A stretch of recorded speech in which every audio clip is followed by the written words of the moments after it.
Jebediah lived on a ranch so far out in the Wild West, you could ride for days and not see another soul.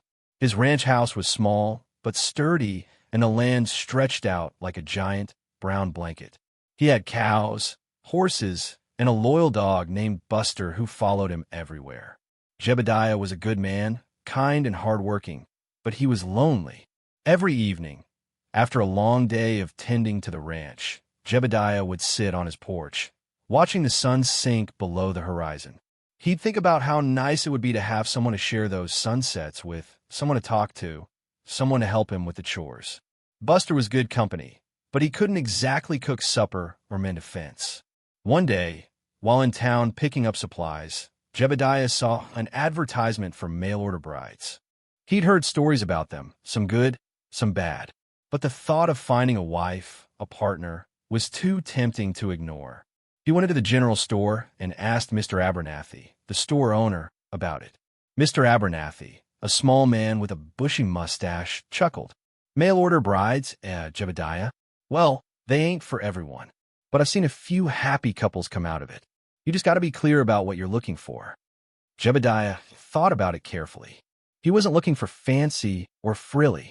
He wanted someone who appreciated the simple life, someone who didn't mind hard work, and someone with a kind heart. He filled out the application, describing himself and what he hoped for in a wife. He wrote about his love for the ranch, his gentle nature, and his dream of building a family. He sealed the letter, placed it in the mailbag, and waited. He hoped with all his heart that someone out there was looking for him, too. Weeks turned into months. Jebediah almost gave up hope. Maybe mail-order brides were just a silly dream. Maybe he was destined to be alone with Buster, forever watching sunsets in silence. But he kept the ranch tidy, just in case. He figured, even if a wife didn't arrive, a clean ranch was always a good thing. Then, one day, he heard the familiar rumble of the stagecoach in the distance. Buster barked excitedly, running towards the road. Jebediah's heart pounded in his chest.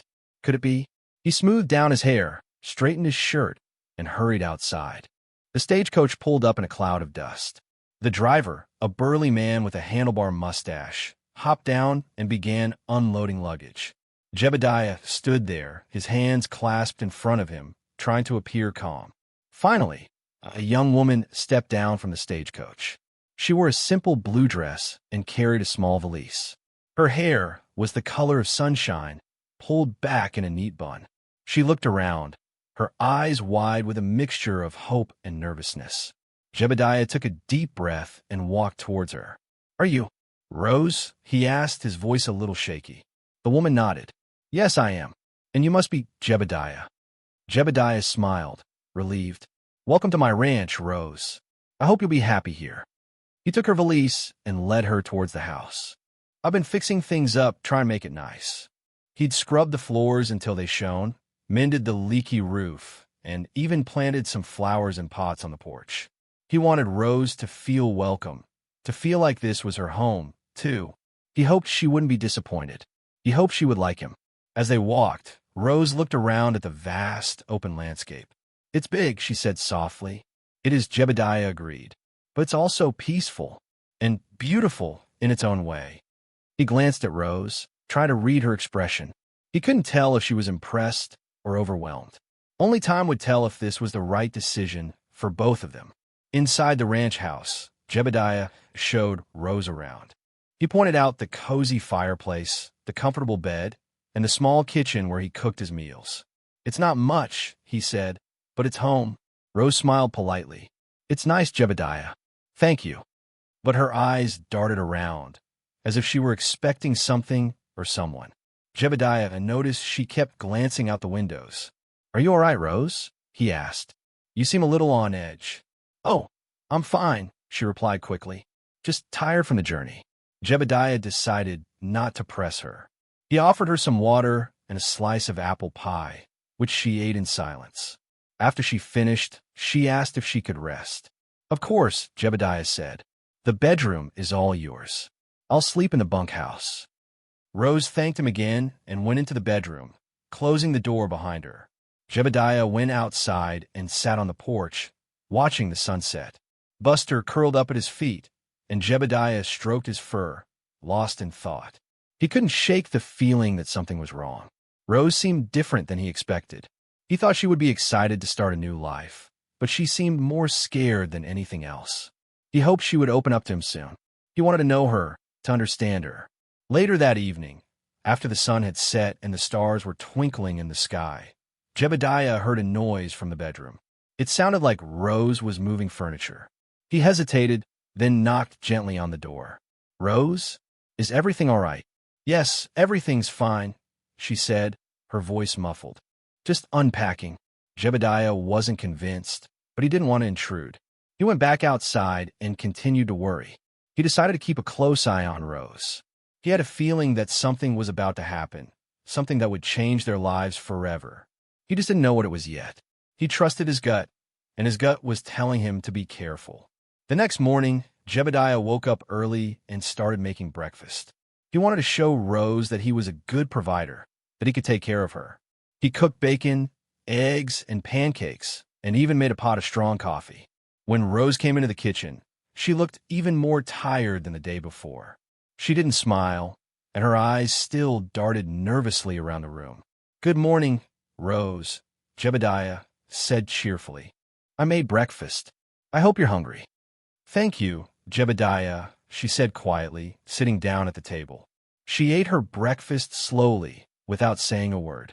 After breakfast, Jebediah suggested they take a ride on horseback to see the ranch. He thought it would be a good way for Rose to get to know the land and maybe relax a little.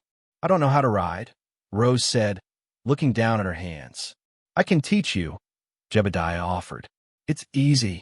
My horse, Betsy, is very gentle." Rose hesitated for a moment, then nodded. "All right," she said. "I'll try." Jebediah saddled up Betsy and helped Rose onto the horse. He showed her how to hold the reins and how to kick gently to make Betsy move. Rose was a natural. She quickly learned how to ride, and soon they were riding side by side across the open fields. As they rode, Jebediah noticed something strange. Rose seemed very comfortable handling a gun. He saw her practicing quick draws, and she was surprisingly accurate. It was unusual for a woman who claimed not to know how to ride a horse to be so skilled with a firearm. "Where did you learn to do that, Rose?" Jebediah asked, trying to sound casual. Rose froze for a moment, then quickly lowered her hand. "Learn to do what?" she asked, her voice trembling slightly. "That gun trick," Jebediah said. "You're very good at it." Rose forced a smile. "Oh, that," she said. "I just practiced a little." Jebediah didn't believe her. He knew there was something she wasn't telling him. He decided to be even more cautious. He had a feeling that Rose's past was about to catch up with them, and he didn't want to be caught in the crossfire. A few days later, Jebediah rode into town to pick up some supplies. As he was hitching Betsy to the post outside the general store, he saw two men he'd never seen before. They were dressed in dusty clothes and wore grim expressions. One had a long scar across his cheek, and the other had a squinty eye. They looked like trouble. The men were talking to Mr. Abernathy, the store owner. Jebediah couldn't hear what they were saying, but he could see that Mr. Abernathy looked nervous. After a few minutes, the men walked away, heading towards the saloon. Jebediah went into the general store. "Who were those men?" he asked Mr. Abernathy. Mr. Abernathy wiped his brow with a handkerchief. "Bounty hunters," he said in a hushed voice. "They're looking for a woman. Said she's wanted for robbery and, well, worse." "What does she look like?" Jebediah asked, his heart pounding in his chest. Mr. Abernathy described the woman. "Sunshine hair, blue eyes, about your Rose's height." Jebediah felt like he'd been struck by lightning. It couldn't be. Could Rose really be a wanted criminal? He tried to tell himself it was just a coincidence, but he couldn't shake the feeling that the bounty hunters were looking for Rose. He bought his supplies quickly and hurried back to the ranch. He needed to talk to Rose to find out the truth. He hoped she wasn't a criminal, but he had to be prepared for anything. As he rode, he thought about Rose. He remembered her nervousness, her guardedness, her skill with a gun. It all made sense now. She wasn't just a mail-order bride looking for a new life. She was running from something or someone. He spurred Betsy on, urging her to go faster. He had to get back to the ranch to protect himself and maybe, just maybe, to help Rose if she was telling the truth and had been wrongly accused. He just had to know the truth first. He gripped the reins tightly, his mind racing. This was no longer just about finding a wife. This was about survival. Jebediah burst into the ranch house, his face pale. Rose was sitting at the table, polishing her gun. She looked up, startled. "Jebediah, what's wrong?" she asked. "Who are you, Rose?" Jebediah demanded, his voice trembling with anger and fear. "What are you running from?" Rose's face went white. She lowered her gun and stared at him, her eyes wide with fear. I don't know what you're talking about," she stammered. "Don't lie to me," Jebediah shouted. "I just came from town. There are bounty hunters looking for a woman with sunshine hair and blue eyes. A woman wanted for robbery. A woman who knows how to handle a gun better than most men." Rose didn't say anything. She just sat there, her head bowed, tears streaming down her face. Jebediah's anger slowly turned to sadness. He didn't want to believe that Rose was a criminal. He wanted to believe that she was a good person who had just made a mistake. But the evidence was overwhelming. "Tell me the truth, Rose," he said softly. "Please, I deserve to know." Rose took a deep breath and looked up at him, her eyes filled with desperation. "My name isn't really Rose," she said.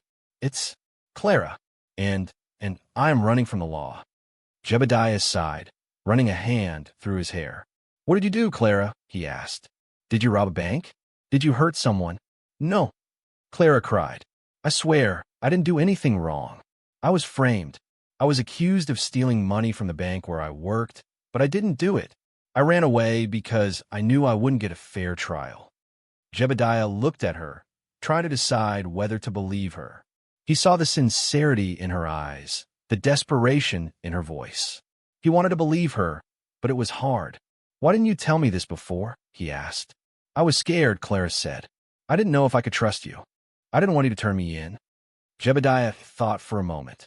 He looked at Clara, at her vulnerable face, and he made a decision. "I believe you," he said. "I don't know why, but I do." Clara looked up at him, her eyes filled with gratitude. "Thank you, Jebediah," she said. "Thank you for believing in me." "But the bounty hunters are coming," Jebediah said. "We have to do something. We have to prove your innocence." He knew this was a crazy idea, but he couldn't just stand by and watch Clara be taken away. He had to help her, even if it meant putting his own life in danger. He'd ordered a bride, and instead got a whole heap of trouble. But he wasn't about to abandon her. Not now. "All right, Clara," Jebediah said, his mind racing. "We need a plan. Those bounty hunters will be here soon." Clara nodded, her eyes filled with determination. "I know who framed me," she said. "His name is Silas Blackwood. He's the one who stole the money from the bank." "Why would he frame you?" Jebediah asked. "He wanted to take over my job," Clara explained. "I was the head teller, and he wanted my position.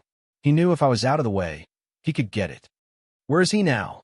"He owns a saloon in a town about 2 days' ride from here," Clara said. "Silver Gulch." "Silver Gulch," Jebediah repeated. "That's where we need to go. But how are we going to get there without being caught?" Clara asked. "The bounty hunters will be watching the roads." Jebediah thought for a moment. "We'll go through the mountains," he said. "It's a longer route, but it's less likely they'll find us there." They packed quickly, gathering supplies and weapons.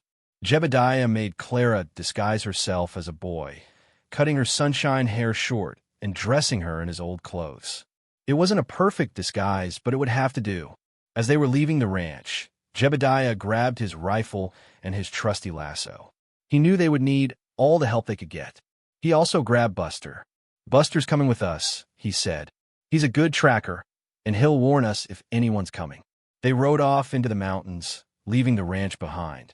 Jebediah looked back one last time, feeling a pang of sadness. He didn't know if he would ever see his home again, but he knew he had to do what was right. He had to help Clara clear her name, even if it meant risking everything. The journey through the mountains was long and arduous. The terrain was rough, and the weather was unpredictable. They faced steep cliffs, raging rivers, and hungry wolves. But they pressed on, driven by their determination to reach Silver Gulch and expose Silas Blackwood. Jebediah taught Clara how to track and hunt, and she proved to be a quick learner. She was resourceful and brave, and Jebediah admired her for it. He started to fall for her hard. As they traveled, they grew closer, sharing stories and dreams. Jebediah told Clara about his lonely life on the ranch, and Clara told Jebediah about her hopes for the future. They found comfort and strength in each other's company. They were no longer just a cowboy and a fugitive. They were partners, friends, and maybe, just maybe, something more. He just had to keep her safe long enough to prove her innocence. Then, maybe, they could have that life he dreamed of, together. After 2 long days of riding, Jebediah and Clara finally arrived in Silver Gulch. The town was a dusty, bustling place, filled with cowboys, miners, and saloon girls. Silas Blackwood's saloon, the Golden Nugget, was the biggest and loudest in town. "All right, Clara," Jebediah said, "this is it. We need to be careful. Blackwood will have friends here." Clara nodded, pulling her hat down low to hide her face. They tied up their horses and walked into the saloon. The air was thick with smoke and the smell of whiskey. Men were gambling at tables, and a piano player was banging out a lively tune. Jebediah scanned the room, looking for Silas Blackwood. He spotted him behind the bar, a tall, imposing man with a handlebar mustache and a sneer on his face. "That's him," Clara whispered, pointing. Jebediah took a deep breath and walked towards the bar, Clara close behind him. "I'm looking for Silas Blackwood," he said to the bartender. Blackwood looked up, his eyes narrowing. "That's me," he said. "What do you want?" "I want to talk to you about Clara," Jebediah said, his voice steady. Blackwood's eyes widened slightly, but he quickly recovered. "I don't know any Clara," he said, his voice hard. "Now get out of my saloon before I have you thrown out." "She says you framed her for stealing money from the bank," Jebediah continued, ignoring Blackwood's threat. "She says you wanted her job." Blackwood laughed. "That's ridiculous," he said. "Clara was a thief. She got what she deserved." "You're lying," Clara said, stepping forward. She pulled off her hat, revealing her short, sunshine hair. "You framed me, Silas. You stole the money yourself." Blackwood's face turned red with anger. "Guards," he shouted. "Get them out of here." 2 burly men stepped forward, grabbing Jebediah and Clara. A fight was about to break out. "I have proof," Clara shouted over the noise. "I have a letter that Silas wrote, admitting everything." Everyone in the saloon went silent. Blackwood's face turned even redder. "That's a lie," he roared. "There is no letter." "Yes, there is," Jebediah said, pulling a folded piece of paper from his pocket. "And I'm going to read it to everyone in this saloon." He'd lifted it from Blackwood's office earlier that day, while Clara distracted him. He unfolded the letter and began to read, his voice clear and strong. The letter described in detail how Silas Blackwood had stolen the money and framed Clara. As he read, the men in the saloon listened intently. They knew Silas Blackwood was a crooked man, but they didn't realize he was capable of such a thing. By the end of the letter, they were all staring at Blackwood with anger in their eyes. "Is this true, Silas?" one of the men asked. Blackwood didn't say anything. He just stood there, his face pale and defeated. The men in the saloon turned on Blackwood, grabbing him and dragging him outside. They were going to take him to the sheriff and make sure he paid for his crimes. Jebediah and Clara watched as Blackwood was led away. They had done it. They had cleared Clara's name. Clara turned to Jebediah, her eyes filled with tears of gratitude. "Thank you, Jebediah," she said. "You saved my life." Jebediah smiled, taking her hand in his. "We saved each other, Clara," he said. Now, they could finally have that life he had dreamed of, together. With Clara's name cleared and Silas Blackwood in custody, the bounty hunters had no reason to pursue her anymore. They packed up their gear and left Silver Gulch, disappointed they wouldn't be getting a reward. Jebediah and Clara stood outside the saloon, watching them go. The sun was setting, casting a golden glow over the town. "What now?" Clara asked, turning to Jebediah. Jebediah smiled. "Now," he said, "we go home." They rode back to the ranch, their hearts filled with happiness and hope. The journey was much easier this time, without the fear of being caught or the need to hide. They talked and laughed, enjoying each other's company. When they arrived at the ranch, Buster greeted them with enthusiastic barks and wagging tails. The ranch house looked warm and inviting, and Jebediah felt a sense of peace he hadn't felt in a long time. He helped Clara down from her horse, and they stood hand in hand, looking out at the vast, open landscape. "It's good to be home," Clara said, smiling. "It is," Jebediah agreed, "and it's even better to be home with you." They went inside the ranch house and started unpacking. Jebediah built a fire in the fireplace, and Clara started preparing supper. They worked together, easily and comfortably, like they had been doing it for years. After supper, they sat by the fire, talking and laughing. Jebediah told Clara about his dreams for the future, about building a bigger ranch and raising a family. Clara told Jebediah about her hopes for a new life, about finding love and happiness. As the night wore on, they grew closer, their feelings for each other deepening. Jebediah knew that he was in love with Clara, and he suspected that she felt the same way about him. Finally, he couldn't wait any longer. He took Clara's hand in his and looked into her eyes. "Clara," he said, "I love you. I know we haven't known each other for very long, but I feel like I've known you forever." Clara smiled, her eyes shining with tears. "I love you too, Jebediah," she said. "I never thought I would find love again, but you've shown me that anything is possible." Jebediah pulled Clara close and kissed her. It was a long, tender kiss filled with love and passion. They spent the rest of the night cuddling by the fire, talking and dreaming about their future together. They knew that their life wouldn't be easy, but they were willing to face any challenge, as long as they had each other. The next morning, Jebediah and Clara woke up early and went outside to watch the sunrise. The sky was ablaze with color, and the air was crisp and clean. They stood hand in hand, looking out at the beautiful landscape, feeling grateful for everything they had. They had found love and happiness in the most unexpected place, and they knew that their life together would be filled with adventure, joy, and endless possibilities. They'd both gotten more than they bargained for. He, a wife and a whole lot of adventure. And she, a new life and true love. The end. Oops, it seems like we jumped ahead a bit. Let's rewind and go back to when Jebediah and Clara were still trying to prove her innocence. "All right, Clara," Jebediah said, his voice filled with determination. "We need to find proof that Silas Blackwood framed you. Where do we even start?" Clara thought for a moment. "He keeps a ledger in his office," she said.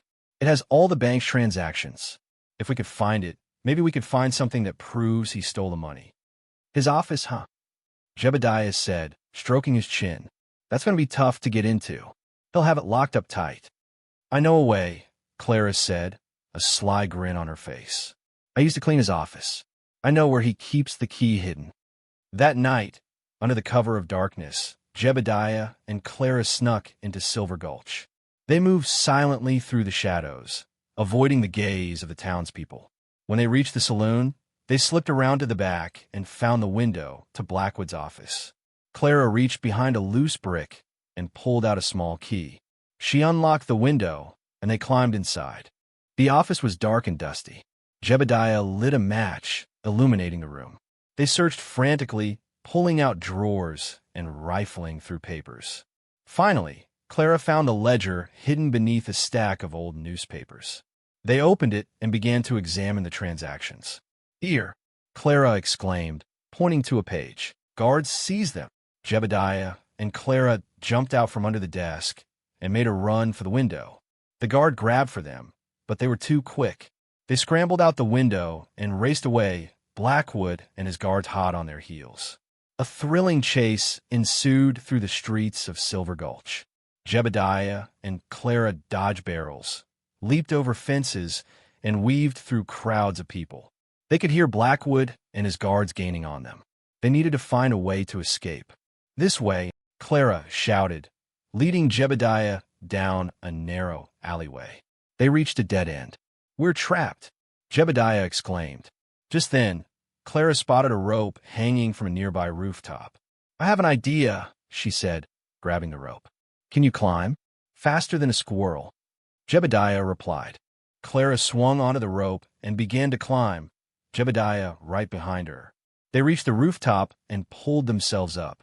They looked down and saw Blackwood and his guards staring up at them in frustration. "You won't get away with this," Blackwood shouted. Jebediah and Clara exchanged a smile. They were safe for now, but they knew that Blackwood wouldn't give up easily.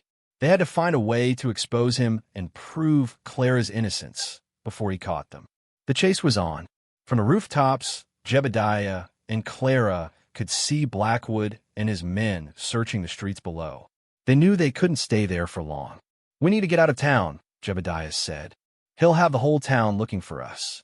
"But how?" Clara asked. "He'll be watching all the roads." Jebediah pointed to a train slowly chugging out of the Silver Gulch train station. "The train," he said. "We can hop on board and get out of here."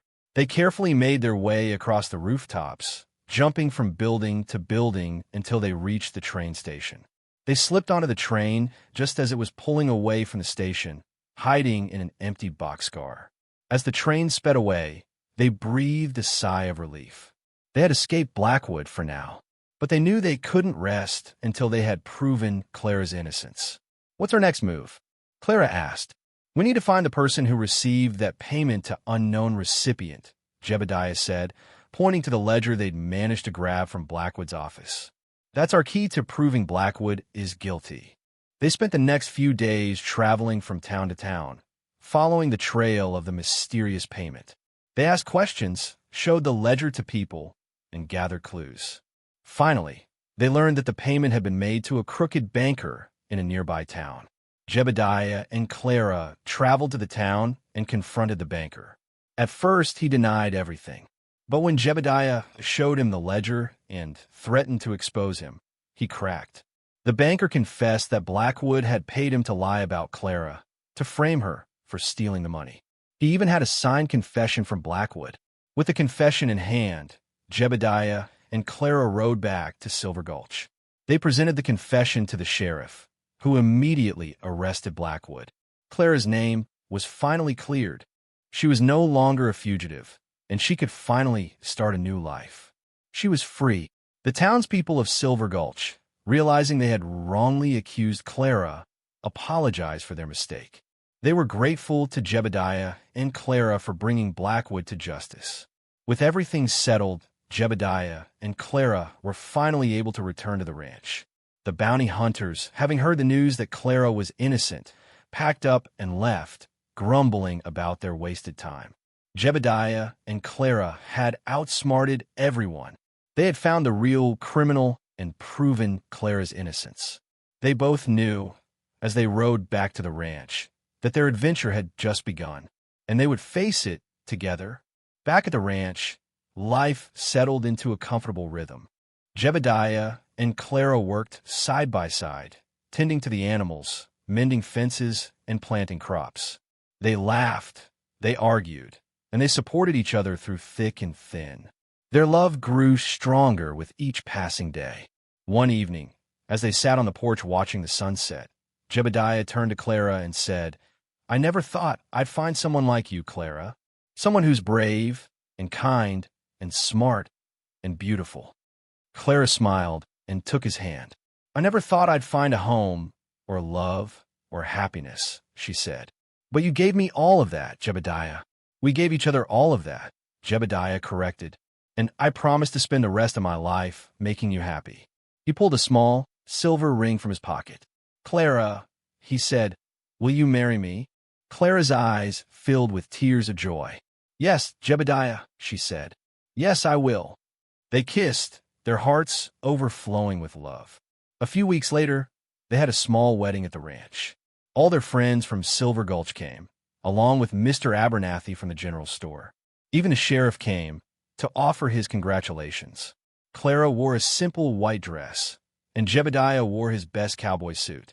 Buster served as the ring bearer, proudly carrying the rings on a small pillow. As they stood before the preacher, exchanging vows, they knew that they were making the right decision. They were meant to be together. After the wedding, they celebrated with a big party. There was music, dancing, and plenty of food. Everyone had a wonderful time. As the night drew to a close, Jebediah and Clara stood hand in hand, watching their guests depart. They were tired, but happy, Well, Mrs. Jebediah said, smiling at Clara, what do you say we start building that bigger ranch? Clara laughed. I say, let's get started right away. And so, Jebediah and Clara lived happily ever after on the ranch, building a life filled with love, laughter, and adventure. They faced every challenge together, knowing that as long as they had each other, they could overcome anything. Jebediah, the lonely cowboy who ordered a mail-order bride, had finally found his true love. And Clara, the fugitive on the run, had finally found her home. They built that bigger ranch, had those kids they talked about, and watched many sunsets together, with Buster always close by. They'd both gotten more than they bargained for, and their adventure had only just begun. The end.